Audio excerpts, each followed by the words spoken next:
அன்பிற்குரிய சகோதர சகோதரிகளே, வஹி மட்டுமே மார்க்கம் என்பதை நாம் உறுதியாக நம்பி நடைமுறைப்படுத்தி மறுமையில் வெற்றி பெற வேண்டும் என்பதற்காகத்தான் பல கோணங்களில் நாம் எல்லாம் முயற்சிகளில் ஈடுபட்டு வருகிறோம்.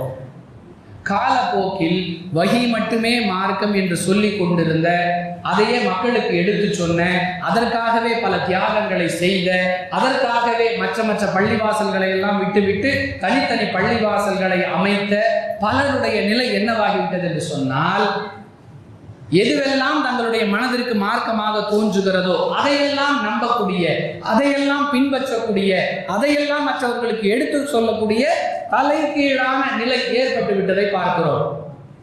மார்க்கத்தில் இப்படித்தான் சொல்லப்பட்டிருக்கிறது என்றால் அதை நடைமுறைப்படுத்த முயற்சிக்க வேண்டும். அதை விட்டுவிட்டு மார்க்கத்தில் இல்லாததை, மார்க்கம் சொல்லாததை பல வகைகளில் தங்களுடைய சொந்த அறிவை கொண்டு தாங்களும் நடைமுறைப்படுத்தி மற்றவர்களுக்கும் எடுத்து சொல்லக்கூடிய நிலை. உதாரணத்துக்கு சொல்வதாக இருந்தால், கரண்டை காலுக்கு கீழ் ஆடை சம்பந்தமான ஒரு புரிதல். கரண்டை காலுக்கு கீழ் ஆடை விடுத்துவதே கூடாது. அன்பானவர்களே, மார்க்கத்தில் அப்படி சொல்லப்பட்டிருக்கிறதா? தரையில் இழுபட்டு தரையில் இருக்கக்கூடிய அழுக்குகளை எடுக்கக்கூடிய அளவிற்கு நம்முடைய ஆடைகள் இல்லாமல் பார்த்து கொள்ள வேண்டும். இதுதான் நமக்கு மார்க்கத்தில் உள்ள வழிகாட்டுதல். ஆனால் பலரும் பலவிதமான தவறான புரிதல்களால் தானும் குழம்பி மற்றவர்களையும் குழம்பக்கூடிய ஒரு நிலையை பார்க்கிறோம். ஹதீஸில் வரக்கூடிய விஷயம் என்ன? புகாரில் இடம்பெறக்கூடிய 5791வது செய்தி.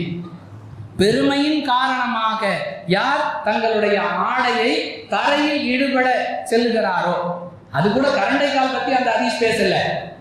ஒருத்தருக்கு இயல்பாவே அவருடைய ஆடை அவர் என்னதான் உயர்த்தினாலும் அது இறங்கி விடுகிறது, அவர் தரையில பட்டு இழுத்துட்டு போறார் அப்படின்னு சொன்னா அதை குற்றம் என்று மார்க்கம் சொல்லல.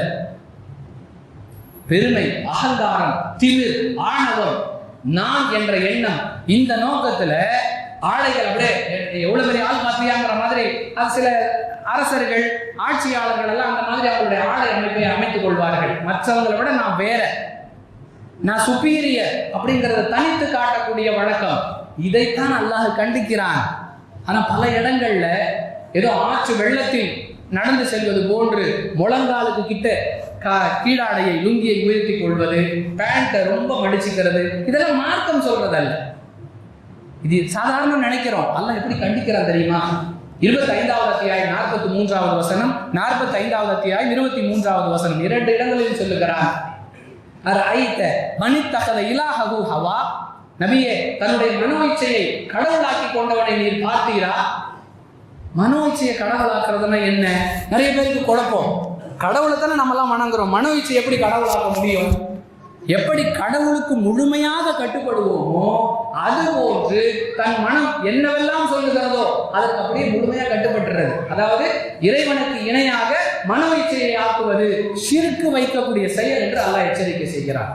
எனவே குர்ஆனும் ஹதீஸும் எதை மார்க்கம் என்று சொல்லுகிறதோ அதை மட்டுமே மார்க்கமாக எடுத்துக்கொண்டு மறுமையில் வெற்றி பெறக்கூடிய நல்ல மக்களாக ஆகுவதற்கு முயற்சி செய்வோம். வாஹிரு தஅவானா அல்ஹம்துலில்லாஹி ரப்பில் ஆலமீன். அஸ்ஸலாமு அலைக்கும் வரஹ்மத்துல்லாஹி வபரகாத்துஹு.